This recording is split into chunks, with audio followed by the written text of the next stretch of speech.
Commander Michael Torres stood on the bridge of the United Earth space probe, his gaze fixed on the vastness of space. The stars, usually a source of wonder, now seemed to mock him with their calm. The silence was broken by Lieutenant Carl Jenkins, his second-in-command, who approached with a hesitant step. "Commander, the sensors are picking up something massive at the edge of the Oort cloud. It's unlike anything we've encountered," Jenkins reported, handing over the data tablet. Torres studied the readings. "Define unlike anything, Lieutenant." Jenkins pointed at the screen. "Its size, sir. It's colossal, and it's enveloped in some kind of energy field. The scans can't penetrate it." "An energy shield? At that scale?" "Prepare the crew for a cautious approach. Signal the fleet. We may need backup."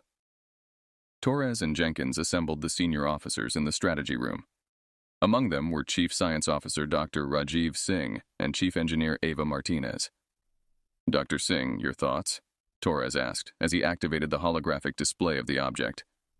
Dr. Singh adjusted his glasses, peering intently at the data. "The shield technology is far beyond our own. It's not just blocking our scans, it seems to absorb them." "Absorption? So it's drawing power from our attempts to scan it?" Martinez chimed in, intrigued by the technical implications. "Possibly," Singh nodded. "If we attempt to force our way through, it might strengthen the shield instead." Torres folded his arms, his mind racing. "Options?" "We could try sending a low-level pulse," Martinez suggested. "Something subtle. See how the shield reacts without giving it too much to feed on." "Do it," Torres decided. The crew returned to the bridge. Jenkins relayed the order, and the ship emitted a gentle pulse towards the mysterious shield. The response was immediate and terrifying. The shield expanded, sending a wave of energy that rattled their ship. "Report!" Torres barked as alarms blared. "Minor damage to outer sensors, but we're okay," Jenkins confirmed, his voice steady despite the chaos. Suddenly, the energy field fluctuated, and through it appeared a fleet of ships unlike any they had seen, sleek, dark, and ominous. The lead ship broadcasted a message that auto-translated through their communication system. "You have breached the Draxian boundary. Explain your presence." Torres took a deep breath, stepping forward to communicate. "This is Commander Michael Torres of the United Earth space probe. We are explorers, not aggressors. We detected your shield and were investigating. We mean no harm." The response was cold and direct. "Your technology has attacked our boundary. Prepare for retaliation." Jenkins looked at Torres, concern etching his face. "Commander, they're powering weapons." "Signal the fleet. Full retreat," Torres ordered, turning back to the communication panel. "We did not intend to attack. We are pulling back." Despite their attempts at de-escalation, the alien ships advanced, unleashing a barrage of energy projectiles. Torres watched as space lit up with the explosions of their forward drones, sacrificial units meant to provide cover during an escape. "Full power to engines, evasive maneuvers," he commanded, gripping the console as the ship lurched under the strain. As the Earthship darted through the debris of their destroyed drones, Torres's mind was on the future. They were outmatched and outgunned, returning to Earth with a warning of the imminent threat. This encounter was only the beginning of what was to come. The command center at United Earth headquarters was a hive of activity, pulsing with the urgency of the imminent threat. Commander Michael Torres, freshly returned from the harrowing encounter with the Draxian Armada, stood before a diverse assembly of Earth's top military leaders and government officials, delivering his report. As of 0400 hours, we engaged an unknown alien force possessing highly advanced shield technology. Their response to our presence was immediate and hostile, Torres stated, his voice resonant in the tense room. General Adams, a stern man with a strategic mind, leaned forward, his hands clasped tightly. "Commander, what are your recommendations?" "We need to prepare for an offensive. These Dracians showed no interest in negotiation. We must assume they will attack," Torres replied. Across the table, Dr. Ava Chen, head of the United Earth Science Council, raised her hand slightly. "Before we jump to military action, we should consider all our options, including enhancing our defensive technologies. This shield of theirs, if we could understand it." Torres nodded. "I agree, Dr. Chen. However, we must prepare for the worst. Their technology is decades, perhaps centuries beyond ours." The room buzzed with murmurs as the leaders considered the situation. Vice Admiral Liu spoke next, his voice calm but urgent. "If we are to defend effectively, we need to upgrade our fleet with whatever we can learn about their shield technology." Which brings us to the next point, General Adams interjected, turning to a new figure entering the room, Dr. Leo Zimmerman, a theoretical physicist known for his unconventional approaches. Dr. Zimmerman claims to have a potential breakthrough. Zimmerman stepped forward, adjusting his glasses. Yes, thank you, General. We've been working on quantum resonance theories that might disrupt their shield. It's speculative, but has shown promise in simulations. Torres looked intrigued. Disrupt how, exactly? By using targeted energy pulses at frequencies we believe could resonate destructively with the shield's energy matrix. Think of it as using sound waves to shatter glass, Zimmerman explained. Sounds risky, muttered Captain Reyes, one of Torres's trusted pilots. What's the success rate in these simulations? Zimmerman hesitated, then admitted. Around 20%, but improving. We need more data, which I believe could come from closer observation of the shield itself. That's a suicide mission, Reyes shot back. Not necessarily, Torres intervened, seeing the potential. We could send drones equipped with your technology, Dr. Zimmerman. General Adams nodded slowly. It's a long shot, but it's the best shot we have right now. Dr. Zimmerman, you will work with Commander Torres to adapt this technology for immediate testing. Everyone else, I want contingency plans and defensive strategies developed within the week. We are at war.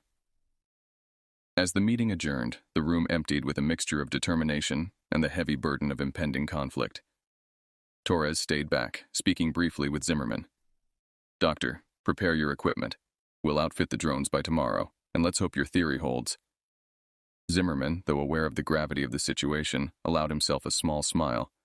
Hope, Commander, is what drives us to try the impossible.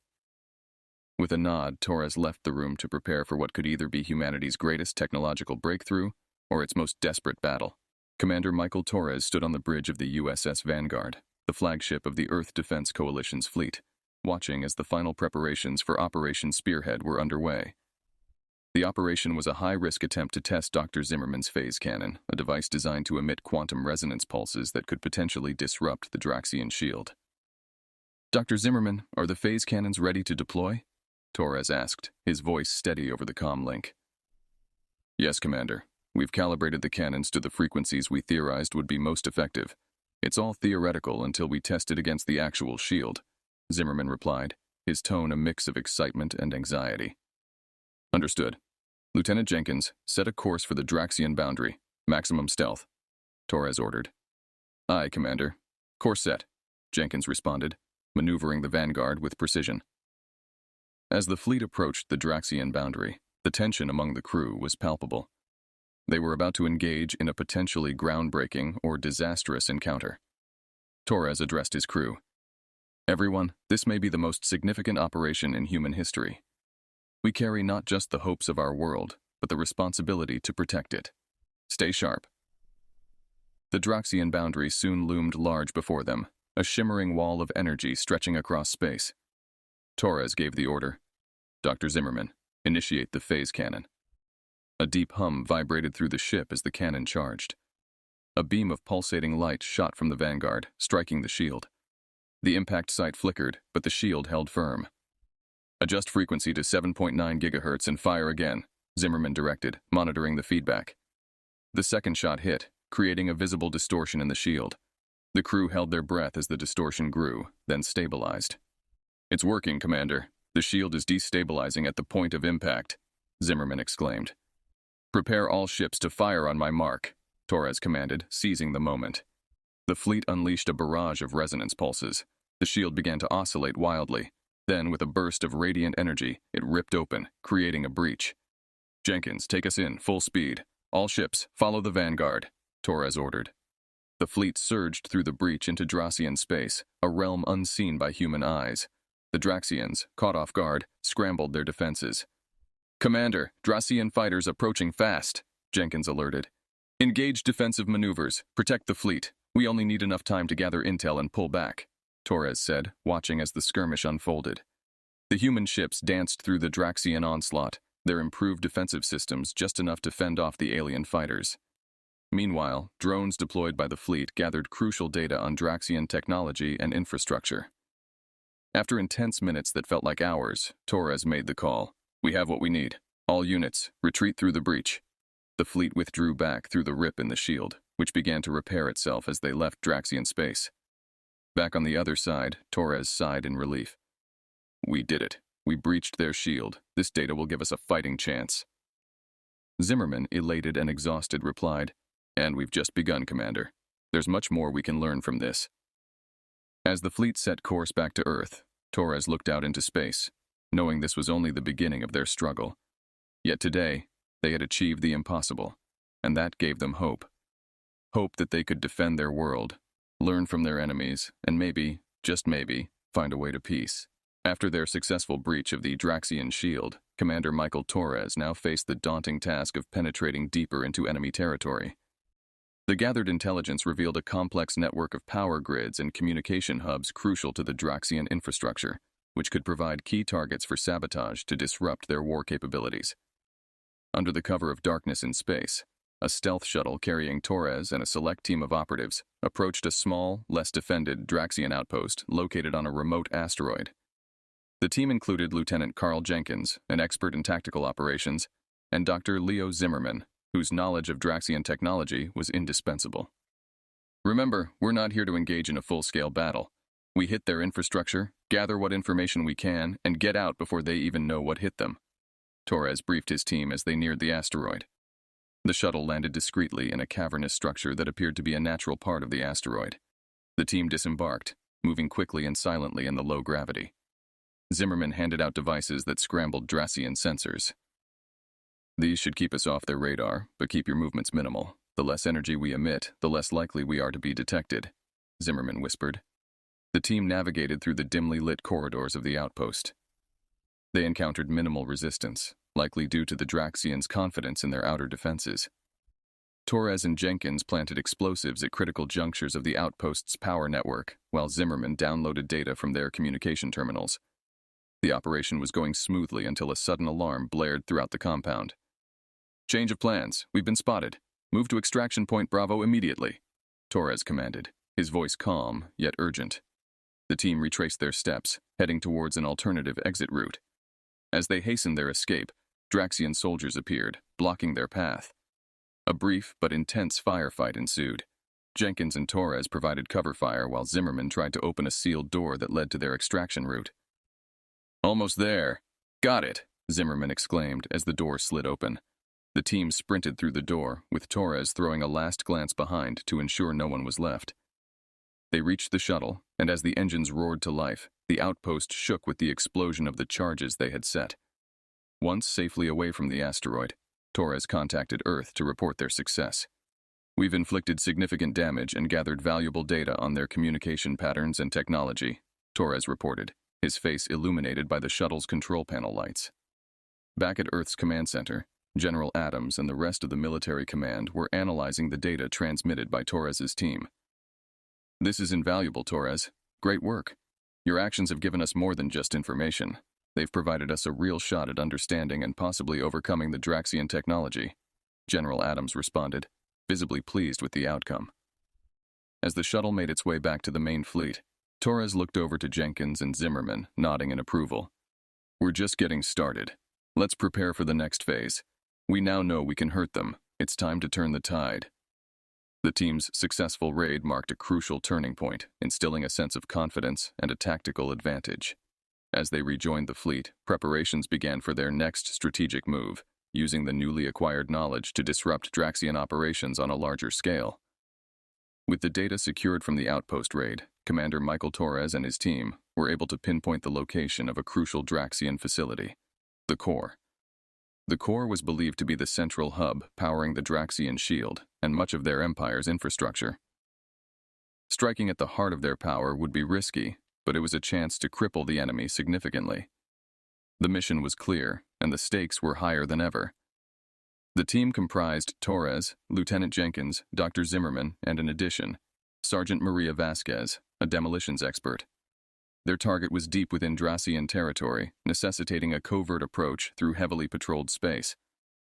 As the stealth shuttle approached the vicinity of the core, Zimmerman briefed the team on the layout. The core is not just a power hub, it's a fortress. The outer defenses are formidable. Our approach needs to be surgical. Torres nodded, his expression stern. We'll use the same cloaking tech as before. Maria, Once we're inside, your charges need to be precise. We do this right, we can get out before they even know we're there. The shuttle landed undetected on a maintenance platform. The team, dressed in Draxian-like stealth gear provided by Zimmerman, moved through the corridors, avoiding patrols and disabling security cameras. Reaching the central chamber of the core was tougher than anticipated. The area was secured with biometric locks that Zimmerman struggled to bypass. "Give me a minute. These locks are configured to detect non-Draxian biology," he muttered, working his devices feverishly. While Zimmerman hacked the system, Jenkins whispered to Torres, "Sir, if we're stuck here much longer, we're going to run into trouble." Just then, Zimmerman cracked a smile. "Got it." The doors slid open silently, revealing the massive energy source pulsating at the room's center. Vasquez quickly set to work, placing the charges around the core. "Charges set to blow in 15 minutes. We should be long gone by then," she confirmed. As they prepared to leave, alarms blared, and Draxian forces converged on their location. "Change and exit strategy," Torres declared, leading the team through a service duct they had mapped out earlier. The escape was fraught with close calls and firefights. Zimmerman was hit in the arm, but pressed on, supported by Jenkins. As they reached the shuttle, Torres looked back at the chaos unfolding within the core facility. "They know," he said grimly. "They know we've hit the heart of their power. This will slow them down, but it won't stop them." The shuttle lifted off just as the charges detonated, sending shockwaves through the facility and temporarily disabling the Draxian shield network. The blast provided the cover they needed to escape back to the fleet, hiding in the debris and electromagnetic disturbances caused by the explosion. Once safely aboard the USS Vanguard, Torres met with General Adams via a secure transmission. "We've delivered a significant blow, General. The core's been damaged and their shield network is down temporarily." General Adams's response was cautiously optimistic. "Excellent work, Commander. This gives us the breathing room we need to fortify and plan our next move. The war is far from over, but today you've given us hope." Torres ended the transmission and turned to his weary team. "Rest up. We've won a battle today, but the war is just getting started. We need to be ready for what comes next." The successful sabotage of the core marked a critical victory for Earth's forces, instilling a renewed sense of purpose and determination. As Torres and his team recuperated, the broader strategic planning continued, focusing on leveraging their newfound advantage to secure a future victory against the Draxian Empire. The sabotage of the Draxian core had sent shockwaves through the alien empire, temporarily disabling their shield and disrupting their command structures. It was a critical victory, and Commander Michael Torres knew that the momentum had to be maintained. Earth's forces had to strike again before the Draxians could fully recover. In the strategy room aboard the USS Vanguard, Torres convened with his senior officers and Dr. Leo Zimmerman. The walls displayed real-time data and potential targets within the Draxian Empire, highlighting vulnerable points in their now exposed defenses. "Without their shield, their northern quadrant is weakly protected. It's our best shot to do more damage and gather further intelligence," Zimmerman pointed out, indicating the region on the holographic map. "Agreed," Torres nodded, turning to Lieutenant Jenkins. "Prepare the fleet. We're going in heavy this time. Full offensive." Jenkins acknowledged with a determined look. "Yes, sir. I'll have the squadrons ready within the hour." As the fleet mobilized, Earth scientists worked feverishly to enhance the phase cannons with data obtained from the previous encounters. The updated weapons promised greater penetration and disruption capabilities. The assault on the Draxian northern quadrant was swift and brutal.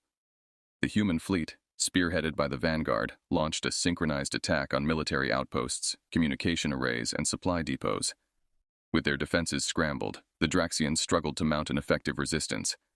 Aboard the bridge of the Vanguard, Torres watched as the battle unfolded. "Focus fire on their command centers. If we take those out, it'll cripple their coordination," he commanded. Explosions lit up the space as Draxian structures were systematically dismantled.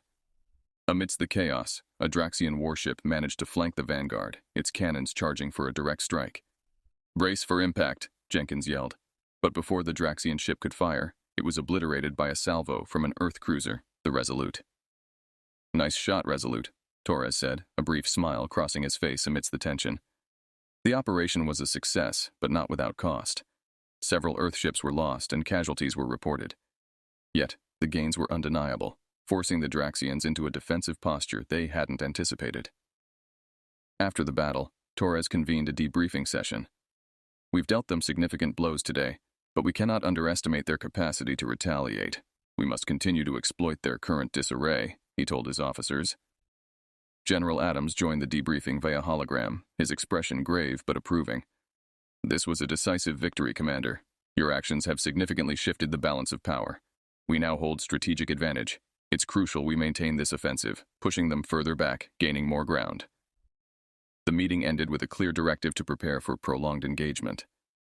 The Draxians were down, but not out, and the human forces needed to be ready for a counterattack. Torres retired to his quarters, weary but resolute. As he looked out into the stars, he knew that the coming days would be crucial. The Draxians would either buckle under the pressure or come back fiercer than ever. Whatever comes, we'll be ready, he muttered to himself, turning away from the window to review reports of their recent operations. Earth had never been closer to achieving a critical victory, and Torres was determined to see this through to the end, for his planet and for humanity. As the Earth Defense Coalition's fleet, under the command of Commander Michael Torres, assembled in formation, the weight of their next mission was palpable. Their target was the Draxian Central Command, a towering fortress orbiting a desolate planet, heavily shielded and rumored to be nearly impenetrable. After recent successes, morale was high, but so was the awareness of the risks involved. Torres convened his top officers and key specialists, including Dr. Leo Zimmerman and Lieutenant Carl Jenkins, in the strategy room aboard the USS Vanguard. This is it, Torres began, his eyes scanning the room. The heart of their command structure. We take this out, and the war could end today. Dr. Zimmerman, adjusting his glasses, chimed in. The shield analysis from our last encounter provided enough data to adjust the phase cannons.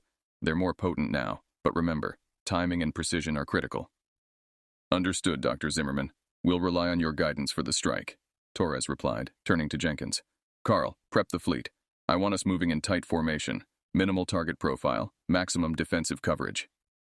As the fleet approached the Draxian stronghold, they were met with a barrage of fire from enemy defense platforms. The Vanguard shuddered under the impact of energy blasts, its shields flickering under the onslaught. Keep us steady, maintain formation, Torres ordered, gripping the armrests of his command chair as another volley shook the ship. In the engineering bay, Zimmerman and his team initiated the recalibrated phase cannons. Fire on my mark, now, Zimmerman directed. A pulsating beam of light surged forward, striking the Draxian shield at its calculated weak point. The impact was less dramatic than hoped, but the Draxian shield visibly faltered. It's working, but it's not down yet. We need another pass, Zimmerman reported, analyzing the feedback. Make it quick, Leo. We might not have another chance at this, Torres responded, eyeing the tactical display as Draxian reinforcements converged on their position. The fleet reoriented for another strike, each ship synchronizing its fire based on Zimmerman's calculations. The second volley of phase cannon fire was more successful, tearing a hole in the fortress's shield. Shield is down. All units, this is our window. Deploy all ground forces and heavy artillery. Target the core reactors, Torres commanded, initiating the final phase of their attack. Troops and armored drones poured into the Draxian fortress through the breach, encountering fierce resistance. Meanwhile, the fleet continued to engage Draxian reinforcements, preventing them from closing the breach. Inside the fortress, Earth's forces fought their way to the central core, a massive energy source that powered not only the fortress, but also a significant portion of the Draxian military infrastructure. Sergeant Maria Vasquez, leading the demolition team, placed charges around the core. Charges set, Commander. We're ready to blow this thing, Vasquez reported over the comm. Detonate on my mark, now, Torres ordered. The explosion that followed was monumental, lighting up space like a new sun. The Draxian fortress's core reactors were destroyed, effectively crippling their command capabilities and leaving their fleet in disarray. As the smoke cleared, Torres and his crew watched as Draxian ships began to power down, their central command gone. The Draxians, realizing their defeat was imminent, started to surrender en masse. We've done it, Torres said softly, almost in disbelief. Prepare teams for search and rescue and secure the area. The war, it's over. The news of the victory spread quickly, reaching Earth and the colonies. Celebrations erupted across human-controlled space, mixed with solemn remembrances for those lost. Commander Torres, now a figure of peace, prepared to lead the efforts in rebuilding and negotiating terms with the Draxians, ensuring a future where such a conflict would never arise again. The Draxian fortress lay in ruins, and the once impenetrable shield that protected their empire was no more. As the Earth Defense Coalition secured their victory, the daunting task of rebuilding and fostering peace began. Commander Michael Torres, hailed as the architect of humanity's triumph, stood at the forefront of this new chapter in human history. Back on Earth, a global celebration was in full swing.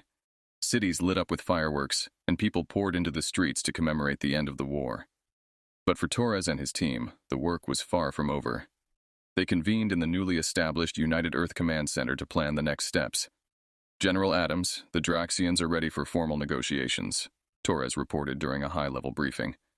They've sent emissaries who wish to discuss terms of surrender and peace.